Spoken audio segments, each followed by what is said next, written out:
Bem-vindos a mais um vídeo de Labaredas de Deus. Neste vídeo, falaremos sobre a espada do Espírito. Há uma coisa que distingue a espada das outras 5 peças que temos examinado. A espada é a primeira peça que não é puramente defensiva. Sem ela, não temos maneira nenhuma de expulsar o demônio. Se nós nos equiparmos com todas as outras peças da armadura, podemos realmente até ser capazes de evitar que o diabo nos fira, mas não podemos expulsá-lo do nosso redor. A única coisa que o pode fazer é a espada, que é chamada a Palavra de Deus. A Bíblia compara a Palavra de Deus a uma espada, porque a Palavra de Deus traspassa e penetra. Hebreus 4, verso 12, declara: Porque a Palavra de Deus é viva e eficaz, e mais cortante do que qualquer espada de 2 gumes, e penetra até ao ponto de dividir alma e espírito, juntas e medulas, e é apta para discernir os pensamentos e propósitos do coração. A Palavra de Deus penetra em todas as áreas da personalidade humana. Ela penetra até a medula, a parte física mais íntima do nosso interior. Também penetra e divide entre a alma e o espírito, a área mais secreta da personalidade humana. É mais afiada do que qualquer espada de 2 gumes. No livro do Apocalipse, capítulo 1, verso 16, onde se encontra registrado que João teve uma visão de Jesus na sua glória como o Senhor da igreja, uma das coisas que ele viu foi uma espada saindo da boca de Jesus. Tinha na mão direita 7 estrelas, e da boca saía-lhe uma afiada espada de 2 gumes. O seu rosto brilhava como o sol na sua força. Esta espada de 2 gumes é a palavra de Deus que sai da boca de Jesus. Uma vez que é indicado nas Escrituras que o próprio Jesus usa a espada da palavra de Deus, faríamos bem em estudar como Jesus a utilizava na sua vida terrestre. O panorama mais claro desta situação é encontrado em Mateus capítulo 4, do verso 1 ao verso 11, que descreve a tentação de Jesus por Satanás no deserto. Permita-me salientar que cada vez que Jesus encontrou Satanás pessoalmente, a única arma que ele usou contra ele foi a espada do Espírito, ou a palavra de Deus.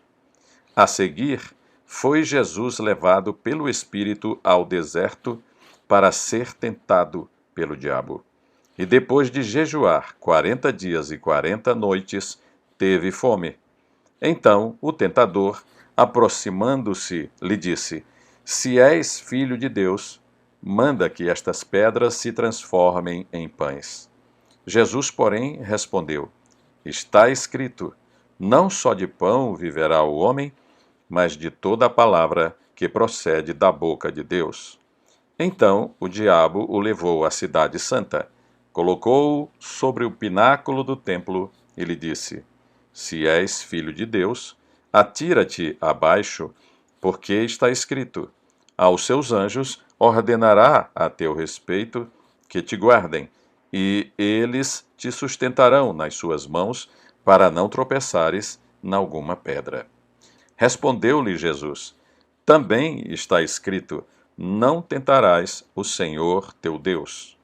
Levou-o ainda o diabo a um monte muito alto, mostrou-lhe todos os reinos do mundo e a glória deles, e lhe disse: Tudo isto te darei, se prostrado me adorares. Então Jesus lhe ordenou: Retira-te, Satanás, porque está escrito: Ao Senhor teu Deus adorarás, e só a ele darás culto. Com isto, o deixou o diabo, e eis que vieram anjos e o serviram. Gostaria de frisar algumas coisas interessantes sobre esta passagem. Em primeiro lugar, nem Jesus, nem mesmo Satanás questionaram a autoridade das Escrituras. Isto não é notável, particularmente porque Jesus, de cada vez, citou Deuteronômio, um livro que os modernos teólogos e críticos adotaram para pôr em causa as verdades teológicas. Pessoalmente, creio que Jesus e Satanás eram mais sábios do que os modernos teólogos.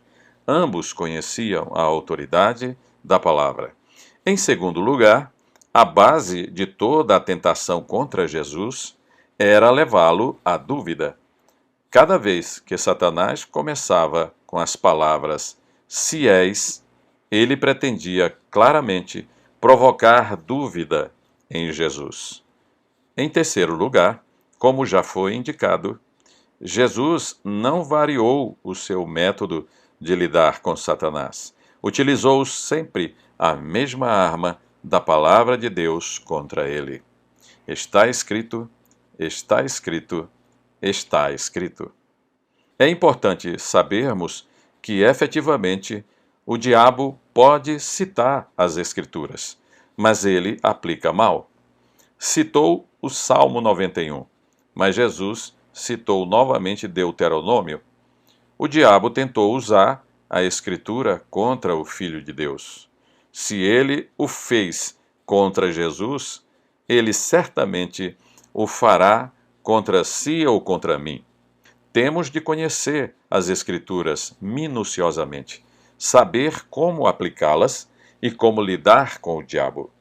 Temos que ter cuidado com as pessoas que aplicam mal à Escritura e que tentam seduzir-nos a fazer coisas erradas. Jesus não respondeu ao diabo com teologia ou filiação religiosa. Ele não mencionou que sinagoga frequentava, nem qual sacerdote judaico que o tinha instruído. Ele sempre proclamou diretamente a Escritura. Está escrito, está escrito, está escrito. Após a terceira utilização desta espada de dois gumes, Satanás retirou-se derrotado, pois já tinha levado o suficiente. Você e eu temos o privilégio de ter esta arma à nossa disposição. Na carta aos Efésios, capítulo 6, verso 17, onde Paulo fala sobre a espada do Espírito, a palavra de Deus, a palavra grega que ele usa para palavra é rema, que basicamente significa sempre uma palavra falada. É significativo que a espada do Espírito não é a Bíblia na estante ou sobre a mesa de cabeceira. Isto não vai assustar o diabo. Mas quando proferir a Escritura com a sua boca e a citar diretamente, então ela torna-se a espada do Espírito. Observe também o significado da expressão a espada do Espírito. Isto indica a cooperação entre o crente, o cristão e o Espírito Santo. Temos que erguer a espada. O Espírito Santo não vai fazer isto por nós. Mas quando nós erguemos a espada em fé, então o Espírito Santo dá-nos o poder e a sabedoria para utilizá-la.